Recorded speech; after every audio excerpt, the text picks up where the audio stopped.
और अब खबरें तफसील से। कांग्रेस के रुकन पार्लियामेंट राहुल गांधी की भारत जोड़ो यात्रा को आज के लिए अवंतीपुरा में रोका गया है।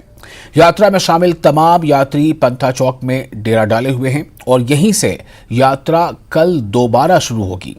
इस मौके पर जयराम रमेश ने प्रेस कॉन्फ्रेंस करते हुए कश्मीरी जुबान में भारत जोड़ो यात्रा का थीम सॉन्ग जारी किया। मीडिया से बात करते हुए जयराम रमेश ने कहा कि कल जब यात्रा का इख्तिताम होगा तो उस वक्त तक यात्रा 4080 किलोमीटर का फासला तय कर चुकी होगी। उन्होंने कहा कि मुल्क के 75 अजला यात्रा के दौरान कवर हुए हैं। जयराम रमेश ने आज यात्रा को लेकर सिक्योरिटी इक़दामात पर इत्मीनान का इजहार किया। वहीं कांग्रेस यूटी के सदर वकार रसूल वानी का कहना है कि आज यात्रा को लेकर लोगों का जोश व खरोश काबिल दीद था। वकार रसूल ने एक बार फिर दोहराया कि जम्मू कश्मीर में जमहूरियत और रियासती दर्जे की बहाली कांग्रेस की अव्वलीन तरजीह है। उन्होंने बीजेपी पर निशाना साधते हुए कहा कि यात्रा में लोगों की शमूलियत इस बात का सबूत है कि लोग नफरत की सियासत का खात्मा चाहते हैं।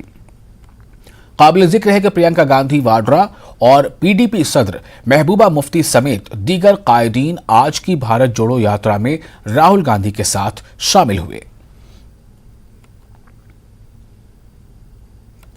न्यूज 18 से बात करते हुए कांग्रेस यूटी के सदर वकार रसूल वानी ने कहा कि हम ख्याल जमातों ने इस रैली को लेकर जबरदस्त कारकर्दगी का मुजाहरा किया है।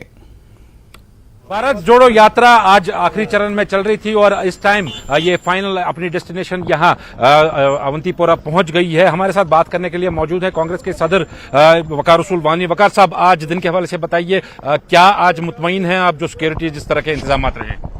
हाँ, बहुत अच्छा था। हम जहाँ जब क्रिटिसाइज करना हो तो करेंगे।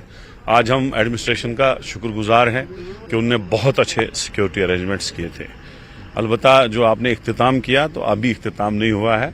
अभी पैंथा चौक से नेहरू पार्क तक कल चलेगी यात्रा। जी, मैं आज दिन का कह रहा हूँ, आज दिन का इख्तिताम हो गया और बहुत ज्यादा भीड़ थी। और आपको ये भी मैं बताना चाहता हूँ कि हमने एक गाड़ी भी नहीं लगाई थी। ये सारा कश्मीर का जो पूरा फ्लड आया था लोगों का, औरतें, बच्चे, बुजुर्ग और खासकर नौजवानों की बड़ी तादाद थी।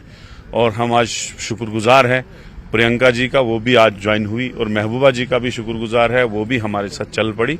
तो मैं ये कहूंगा, भारत जोड़ो यात्रा अभी तक 3790 किलोमीटर चली है। यहां से 10 किलोमीटर श्रीनगर होगा या 15 किलोमीटर होगा, तो कल 10 किलोमीटर का वाक है। तो ये भारत जोड़ो यात्रा इख्तिताम होगा और उसके बाद परसों जो है कंक्लूडिंग स्पीच होगी राहुल जी की, झंडा लहराएंगे और भारत जोड़ो यात्रा जो है खत्म होगी। तो मैं ये कहूंगा, एक इम्पैक्ट छोड़ा इस भारत जोड़ो यात्रा ने। ये यात्रा अनएम्प्लॉयमेंट के खिलाफ है, जो आज बेरोजगारी बढ़ रही है, महंगाई के खिलाफ है जो बहुत ज्यादा है इस वक्त, और नफरत और फिरका परस्ती के खिलाफ है। और हमने इसको नखल लखनपुर से स्टेट का दर्जा भी जो है वो भी जोड़ा है। तो सब लाइक माइंडेड पार्टीज आ रही हैं, जुड़ रहे हैं। ऐसा नहीं है कोई पीएचडी नहीं है, कोई अलायंस नहीं है, वो तब देखा जाएगा जब इलेक्शन आएगा। लेकिन इसमें एक चीज अया हुई, जो पार्टियां बीजेपी और मोदी जी के साथ जुड़ी हैं वो आराम से साइड पे हो गई। जो लोगों को बोल रहे थे नहीं जी हम सेकुलर फोर्सेस हैं, वो है, ये है, आज वो मोदी जी के साथ ही जुड़ी रही। आजाद साहब की तरफ आपका इशारा है। उन्होंने सोचा कि अगर हम यहाँ आए तो मोदी जी कहीं नाराज ना हो जाए, कहीं उसके आंसू जाया ना हो जाए। तो मसला ये है कि हम चाहते हैं कि सेकुलर फोर्सेस मजबूत हो, वो ही खुशहाल कश्मीर यहाँ लौटे जो खुशहाल कश्मीर आज से 20-30 साल होता था, और यहाँ के नौजवानों को रोजगार मिले। और राहुल जी का दिल जो है प्यार मोहब्बत से कश्मीरी आवाम के लिए बहुत धड़कता है। 30 तारीख को जो रैली होने जा रही है उसमें भी न सिर्फ रीजनल पार्टीज बल्कि बाकी भी जो लाइक माइंडेड पार्टीज हैं वो भी उस रैली में शामिल रहेंगी। कैमरामैन फिरोज वानी के साथ परवेज भट्ट, नेटवर्क 18, अवंतीपोरा। और राहुल गांधी